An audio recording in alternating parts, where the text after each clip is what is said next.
आज के इस वीडियो में हम जानने वाले हैं कि अवतल लेंस, उत्तल लेंस और अवतल दर्पण और उत्तल दर्पण से कौन से प्रतिबिंब कहाँ रखने पर, यानी कि कौन सा वस्तु अगर कहाँ रहेगा तो कैसा प्रतिबिंब बनेगा और प्रतिबिंब सीधा बनेगा कि उल्टा बनेगा।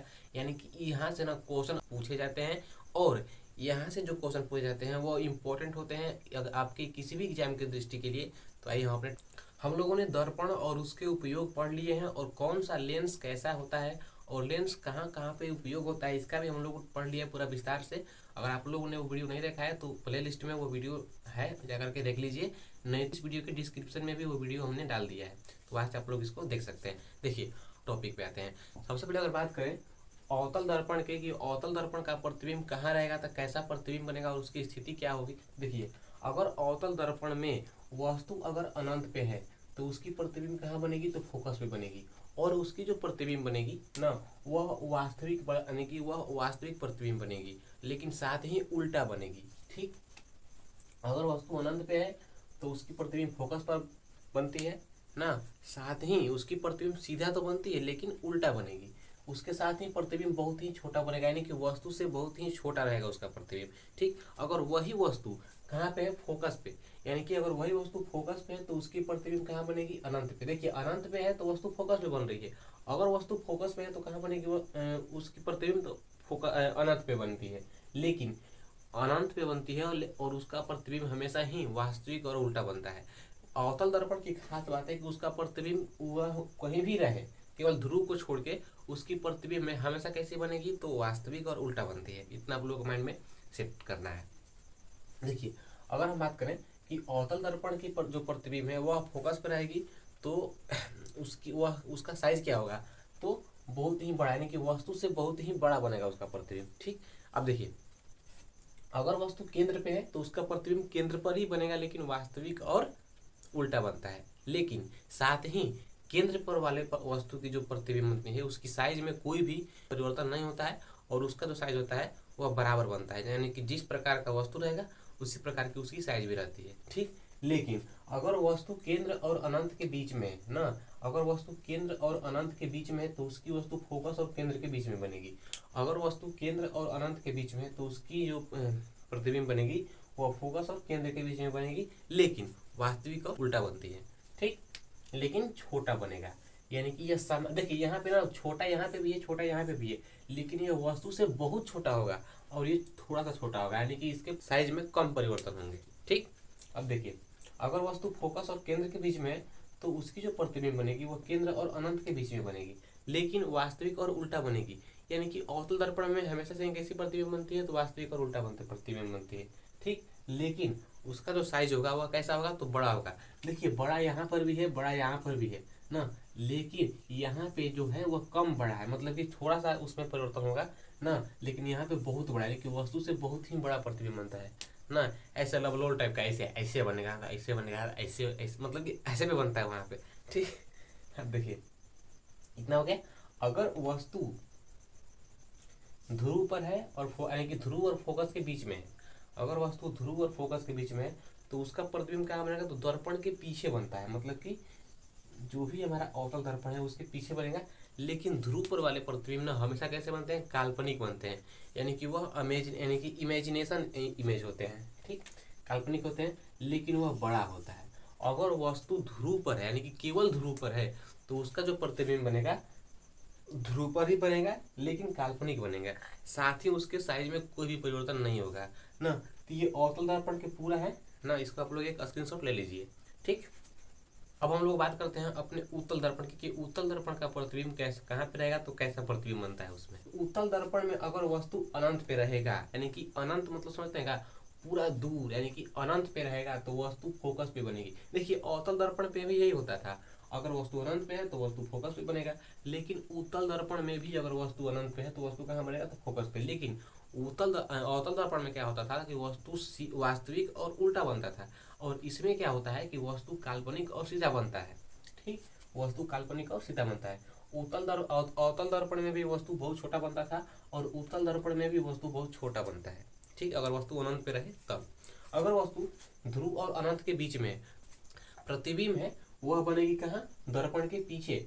तो दर्पण के पीछे किसके बीच में तो ध्रुव और फोकस के बीच में बनती है। दर्पण के बीच में कहाँ, तो ध्रुव और फोकस होके बीच में बनती है। लेकिन हमेशा ही कैसा बनेगा प्रतिबिंब, तो काल्पनिक और उल्टा बनेगा, ठीक। और इसमें बहुत ही छोटा बनेगा। अगर वस्तु यानी कि अगर उत्तल दर्पण में वस्तु ध्रुव पर है तो उसका प्रतिबिंब भी ध्रुव पर बनेगा, काल्पनिक और सीधा बनेगा। लेकिन उसकी जो प्रतिबिंब है वह कैसे बनेगी, तो वस्तु के बराबर बनेगी, ना ही उससे बड़ा और ना ही उससे छोटा, ठीक। यानी कि इतना हो गया। अब हम बात करते हैं अपने उत्तल लेंस और अवतल लेंस के, कि वहां पे अगर वस्तु कहाँ रहेगा तो कैसा प्रतिबिंब बनेगा।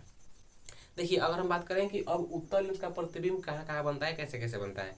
देखिए उत्तल लेंस का अगर प्रतिबिंब अनंत पे रहेगा तो उसका प्रतिबिंब फोकस पे, यानी कि उसका जो प्रतिबिंब है वो फोकस पे बनेगा, लेकिन वास्तविक पर उल्टा बनेगा। और साइज में सब बहुत बड़ा, यानी कि वस्तु से बहुत बड़ा। अगर वस्तु इतना छोटा है तो प्रतिबिंब इतना बड़ा बनेगा, यानी कि इतना बड़ा बनता है। देखिए उत्तल लेंस और अवतल दर्पण का प्रतिबिंब हमेशा ही कैसा बनता है, वास्तविक और सीधा। और अवतल लेंस और उत्तल दर्पण का प्रतिबिंब कैसा बनता है हमेशा, तो काल्पनिक और सीधा बनता है। इतना आप लोग माइंड में सेट कीजिएगा।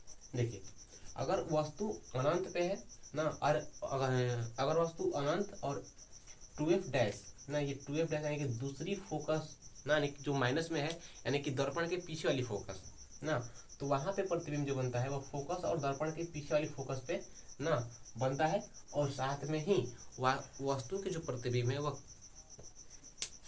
वास्तविक और उल्टा बनता है, लेकिन साइज में सबसे यानी कि मीडियम छोटा रहता है। यानी कि वस्तु ना अगर इतना बड़ा है तो छोटा में इतना बड़ा, मतलब कि इससे माने माइनर फर्क पड़ता है इसमें, ठीक। अब हम आगे बढ़ते हैं। अगर वस्तु दूसरी फोकस जो कि माइनस में दर्पण के पीछे वाली फोकस जो है वहाँ पे अगर रहेगा तो उसकी जो छाया है, यानी कि उसकी जो प्रतिबिंब है वह कहाँ बनेगी, तो दूसरी फोकस पर ही बनेगी, लेकिन वह पॉजिटिव साइड में बनती है, ठीक। लेकिन वास्तविक और उल्टा ही बनती है। और अगर वस्तु की साइज की बात करें तो वस्तु की साइज कैसा होता है, तो बराबर होता है। लेकिन अगर वस्तु फोकस और दूसरी फोकस के बीच में है तो वस्तु की जो प्रकाश है, यानी वो उसकी वस्तु की जो प्रतिबिंब है वह फोकस के परे, यानी कि दूसरी फोकस जो है वह उसकी परे बनती है, लेकिन वास्तविक और सीधा साथ में बड़ा बनता है, ठीक। ऐसे आपसे क्वेश्चन पूछेगा यहाँ से कि जब वस्तु यहाँ पे रखी जाए तो कैसा प्रतिबिंब बनता है, जब अवतल दर्पण में वस्तु यहाँ पे रखी जाए तो कैसा प्रतिबिंब बनता है, जब उत्तल दर्पण में वस्तु यहाँ पे रखी जाए तो कैसा प्रतिबिंब बनता है। यहाँ से ऐसे क्वेश्चन पूछता है, ठीक। जब वस्तु फोकस पे रहेगी तो उसका प्रतिबिंब अनंत पे बनेगा, वास्तविक और उल्टा बनता है, लेकिन बहुत बड़ा बनता है। जब वस्तु यानी कि नेगेटिव साइड में फोकस पे रहती है तो उस नेगेटिव साइड में फोकस पर और लेंस के बीच में रहती है तो उसका जो प्रतिबिंब बनता है वो वस्तु के पीछे बनता है, लेकिन वहाँ पे ना काल्पनिक और सीधा बनेगा। देखिए यहाँ पे ना वास्तविक और उल्टा है, लेकिन यहाँ पे काल्पनिक और सीधा है, यहाँ पे आप लोग घबराइएगा, ठीक। लेकिन वस्तु की जो प्रतिबिंब है वो बड़ा बनेगा, ठीक, यानी कि वस्तु से थोड़ा सा बड़ा बनेगा। अब आइए हम बात करते हैं कि अवतल लेंस का जो प्रतिबिंब है वह कैसे कैसे कहाँ कहाँ बनता है। तो देखिए अवतल लेंस से केवल दो ही प्रतिबिंब यानी कि पूछता है कि वह कहाँ कहाँ बनता है, ठीक। अगर वस्तु अनंत पे है अवतल लेंस पर तो उसकी प्रतिबिंब फोकस पर बनेगी, लेकिन उसकी जो प्रतिबिंब की जो छाया होगी वह काल्पनिक और सीधा होगी, ठीक। लेकिन जो प्रतिबिंब की जो साइज होगी वह बहुत ही छोटा होगा, यानी कि वस्तु से बहुत ही छोटा होगा, ठीक, प्रतिबिंब से बहुत ही छोटा होगा। लेकिन अगर वस्तु अनंत और लेंस के बीच में है ना तो उसकी जो प्रतिबिंब बनेगी वह फोकस और लेंस के बीच में बनेगी, और वस्तु की जो बनावट होगी वह काल्पनिक और सीधा होगी, लेकिन वह छोटा प्रतिबिंब बनता है। देखिए सिलेबस बहुत पढ़ना है, यानी कि इतना पढ़ना है कि आप लोग कंफ्यूज, ये पढ़े कि वो पढ़े, प्याज लहसुन बहुत पढ़ना है, लेकिन उसमें आपको क्या पढ़ना है ये आप बड़े लोगों से अपने अनुभव लेते रहिए कि हम कहाँ से कैसे पढ़े कि हमारा एग्जाम बीट हो जाए। क्योंकि ना ऐसे दुनिया में बहुत सारे सब्जेक्ट है जिनके बारे में किसी को पता नहीं है कि उनको पढ़ने से क्या होता है, तो आपको वही पढ़ना है जो कि अच्छे से आप उसको समझ सके, बीट कर सके। तो मैं ऐसा करता हूँ कि आपको ये वीडियो अच्छे से समझ में आ गई होगी, और मिलते हैं हम लोग एक अगले वीडियो में एक नए टॉपिक के साथ। अब तक के लिए धन्यवाद।